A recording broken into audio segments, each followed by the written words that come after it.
Hello, and thank you for selecting this slideshow. This presentation is all about IBM.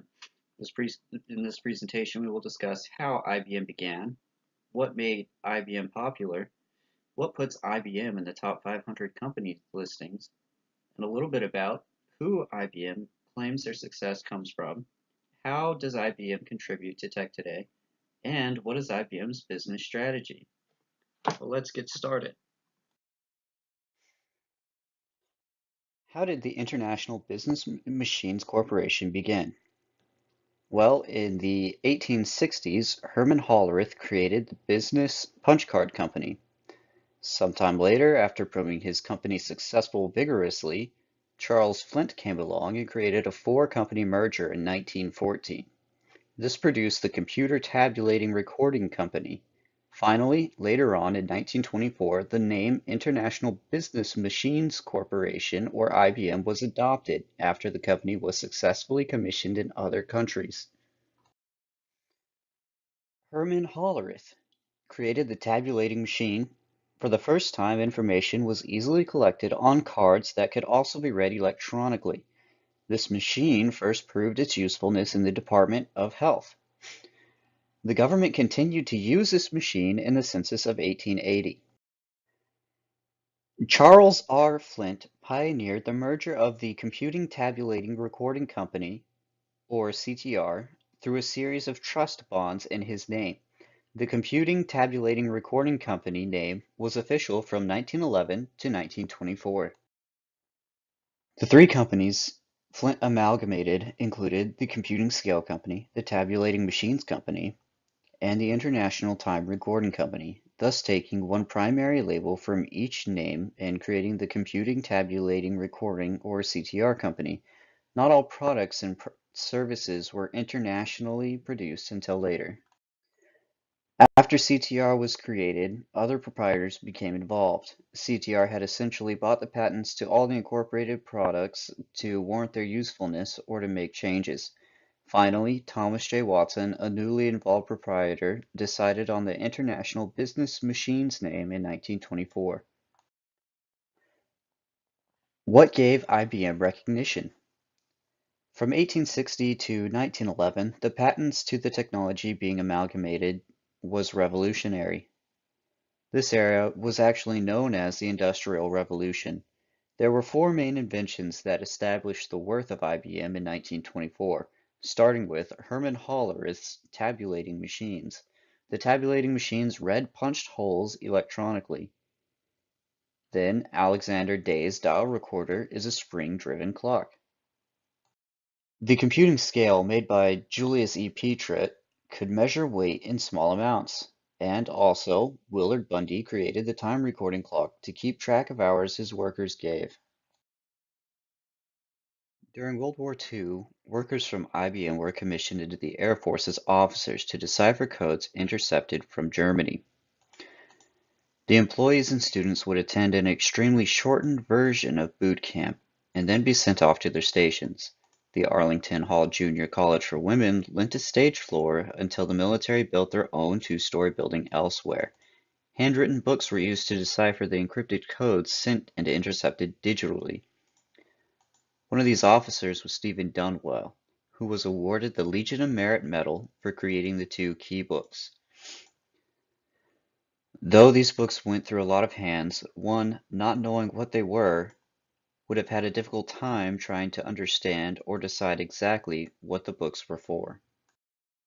In 1948, IBM was proud to announce the first supercomputer, or the Selective Sequence Electronic Calculator, SSEC.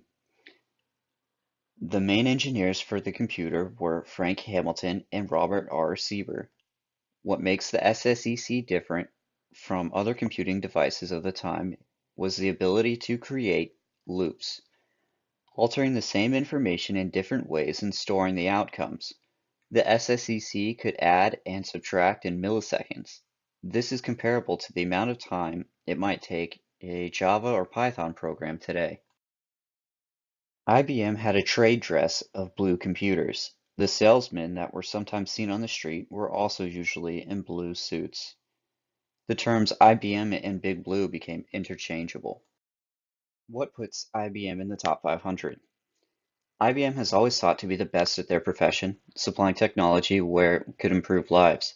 Today, IBM has 39 of 40 supercomputers ranked as the best according to Top 500. It is because IBM's processors, running at 1.6 gigahertz, they collectively conserve energy immensely in comparison to all other servers. IBM supports independent and larger corporations housing databases through the cloud. This is known as providing software as a service, or SaaS. This means businesses store their private information on a server at any location IBM decided it may be expedient to store the information. Another option for companies is to purchase the servers and have the servers privately leased through terms and conditions at the company's own location. It is difficult for many companies to keep up with the technology IBM consistently improves on that is used to maintain their servers. This includes the operating systems and easy setup programs involved in everyday use of the servers. Transistors are used to conduct the flow of energy in a computer. IBM has created a transistor with a semi-silicon chemical makeup. The new chemical designs will allow the transistors to hold 30 billion transistors in one chip. Who makes IBM successful? The current standing president of IBM is Jeannie Rometty. Jeannie obtained a Bachelor of Science with high honors to find the next step in her life, working for IBM in 1981. She worked as the leading manager for the merger of PricewaterhouseCoopers Consulting. IBM placed her as the Counsel on Foreign Relations and then today the president of IBM.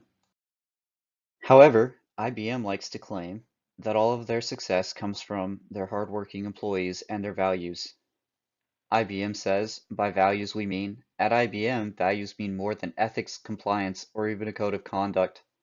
Values express what differentiates IBM with clients, investors, employees, communities, our mission, our aspirations, how we make decisions at our company, how we behave and act collectively and individually. IBM's contribution to technology today. It is well known IBM contributes to technology in everyday use. For some time, Linux has been supported in-house by many different employees. Linux is a free operating system that can be changed to suit the needs of the user. IBM was not interested in selling personal computers at first, but saw the benefits of production in 1981. IBM is responsible for the speed of computers today by creating dynamic random access memory, DRAM, and incorporating the DRAM into personal computers. The magnetic stripe card, invented by IBM, has been in use since the 1970s. Also, the computers NASA used to put a man on the moon were built by 4,000 IBM employees. IBM invented the machines used to provide LASIK surgery, first tested on leftover holiday turkey. Well known for their databases and even Microsoft SQL, IBM received a patent for an electronic catalog for shopping online in 1994. Barcodes are also used globally since 1974, and everyone can enjoy the game consoles that use IBM processors: PlayStation 3, the Wii 2, and the Xbox 360. Back to the transistor chips. Today, the popular version in use is the 7 nanometer chip with 20 billion transistors. The 5 nanometer chip will use a silicon germanium mixture instead of just silicon, allowing for a smaller transistor comprising of 30 billion transistors per chip.